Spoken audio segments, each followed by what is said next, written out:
اوكي.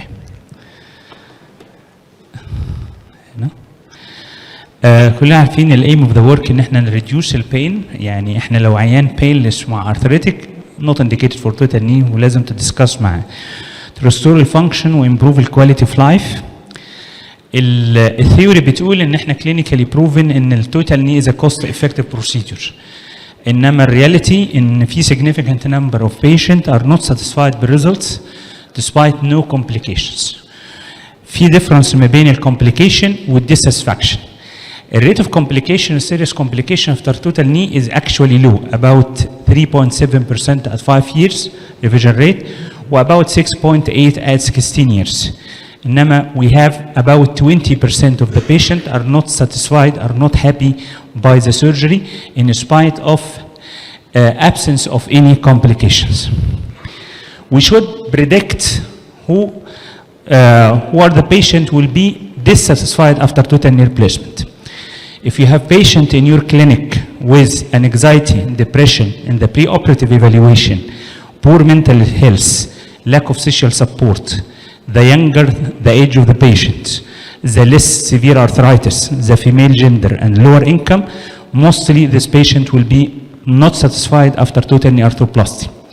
In the post-operative, if the patient longer hospital stay, if the patient complicated by flexion contraction, diminished range of motion, persistent pain in the perioperative period, worse repetitive function, requiring readmission to the hospital or need revision surgery, this patient will be unsatisfied by the surgery in spite of lack of complications.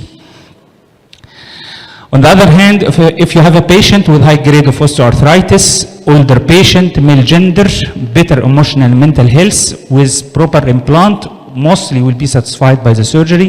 If the patient experiences less pain in the preoperative time with no complication and improved functional score and the fulfillment of the expectation, which is very important to discuss, and bridging the gap between the surgeon expectation and the patient expectation.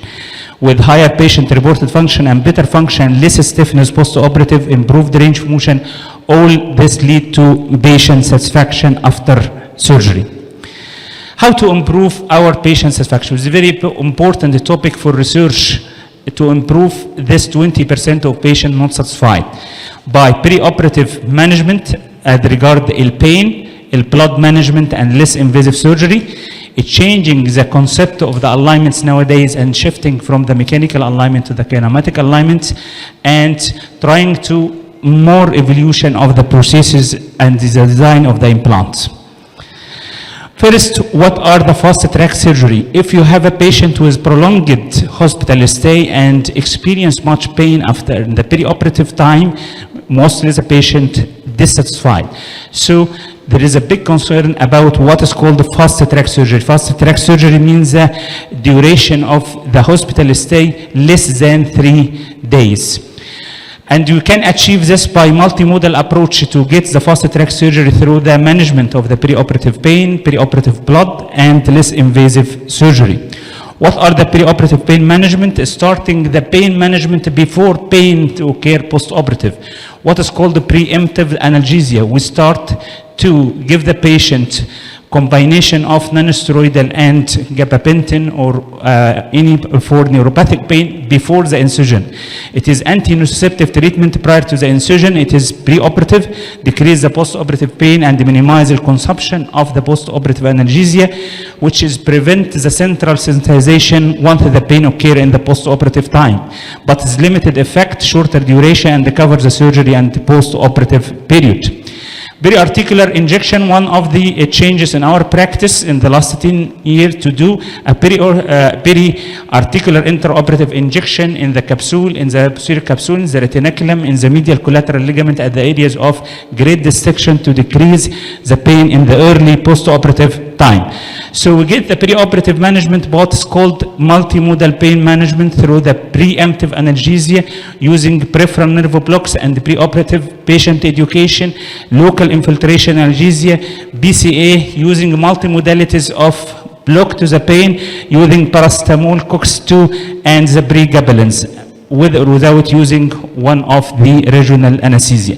The most important is that the journey of the surgery starting from the preoperative time, during the operative, post-operative, the pain didn't experience much pain, because this is one of the most important factors to get your patient satisfied about the surgery. What are the perioperative blood management? If the patient get more blood loss in the post-operative time, this means the patient to go for tachycardia, weakness, and blood transfusion, delayed rehabilitation, longer hospital stay, and with longer hospital stays, there is no fast-track surgery and more dissatisfies the patient. And one of the dramatic change in our practice in the last 10 years is the using of tranexamic acid to reduce the post-operative bleeding and to reduce the need for blood transfusion. With lower rate with the patient receiving tranexamic acid, about 7% in comparative to none receiving tranexamic acid, 20%, and 70% reduction for need for blood transfusion, with no added thromboembolic complications or acute renal failure.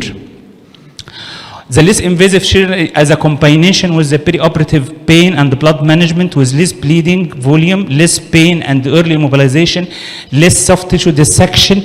This means fast track surgery and faster recovery and early discharge from the hospital, which is increase the patient satisfaction.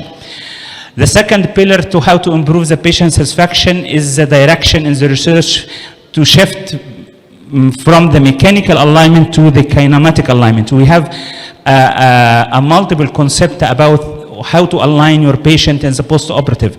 The mechanical alignment, the most commonly we are using, this is the anatomical alignment, this is kinematic alignment, and restricted kinematic alignment.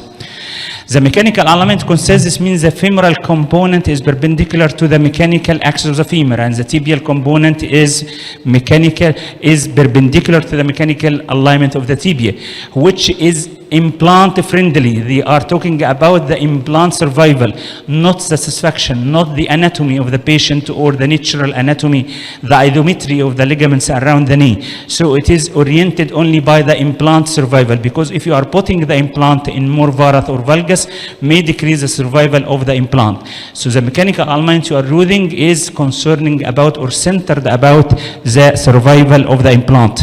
The same in the rotation. We are using the external rotation just to equalize the flexion gap to the extension gap and to keep the implant more stable and perpendicular to the axis of the components.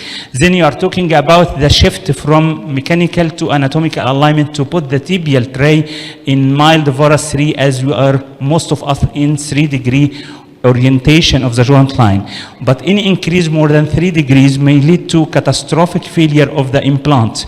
So using of navigation to be accurately to be in layers within the 3-degree of line obliquity to increase the satisfaction of the patient in comparative to the mechanical alignment.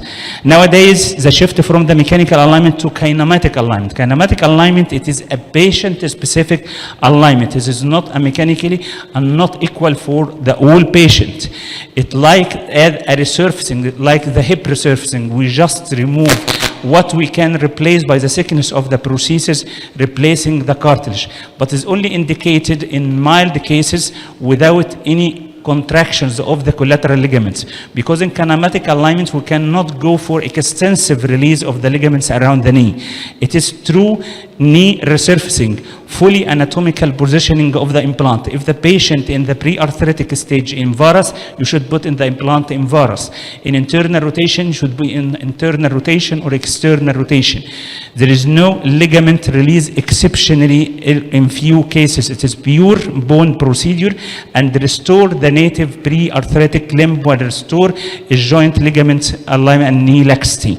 It is about 8 millimeter or 9 millimeter removal and replacing by the same thickness by the prosthesis about 8 to 9 millimeters as implant thickness. And this is the difference between the mechanical and kinematic alignment. In mechanical alignment, we remove unequal part from the medial to the lateral in the distal cut to be perpendicular to the mechanical axis. In the kinematic alignment, we remove equal amount from the medial and the lateral side, the same in rotation and the posterior femoral cuts. We remove perpendicular. In kinematic, we remove equal part from the posteromedial and posterolateral part of the tibia, and the cutting from the femur, and then tibia cutting in the same degree of varus in the pre-arthritic condition. So the kinematic alignment, the kinematic alignment is not valid for a large number of patients, but not all.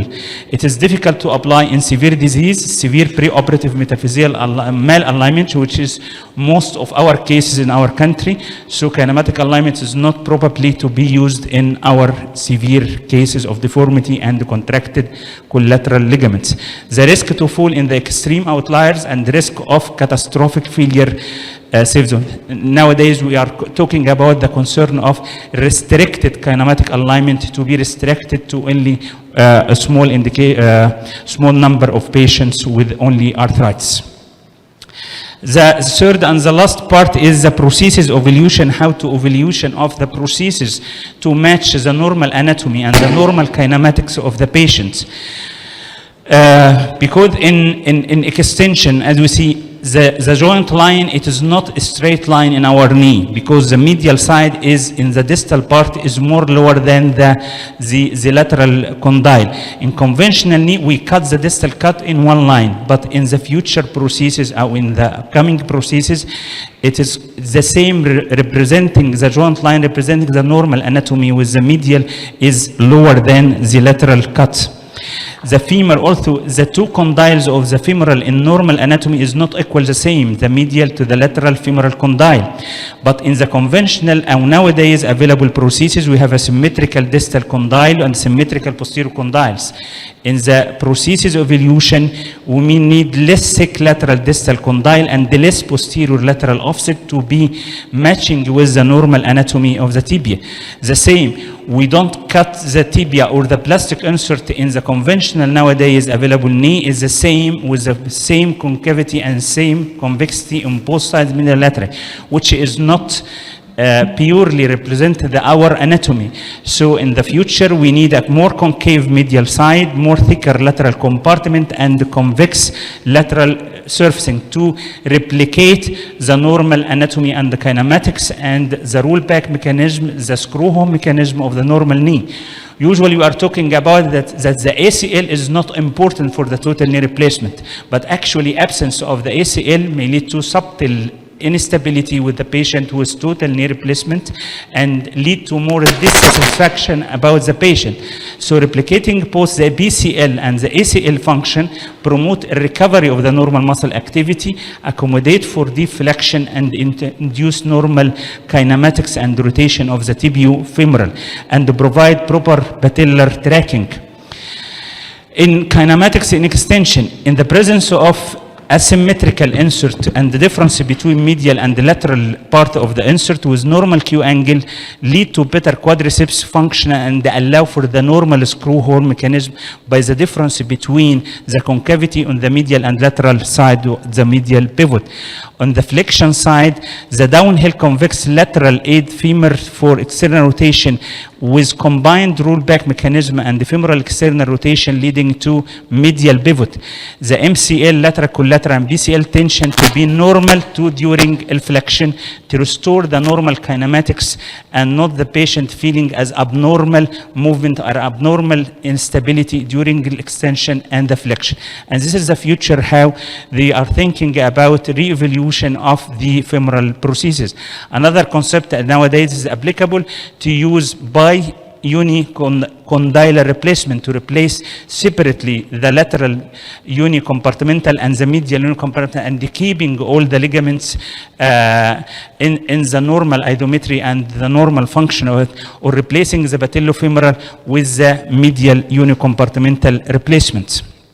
So Patient-surgeon satisfaction discrepancy is not uncommon. You see your X-ray, it is perfect. I don't know why you are not satisfied. I don't know why you are complaining a lot, because we have discrepancy between satisfaction of the surgeon in comparative to expectation and satisfaction of the patient. The advanced perioperative management as regard the pain, the blood management, the limb alignment, and the procedure evaluation are the pillar to improve our patient satisfaction. Encouraging result about kinematically aligned, but still under research, will not under evaluation, and not be matched for every single patient, only in moderate osteoarthritis without any contraction of the collateral ligaments. Thank you very much. Thank you.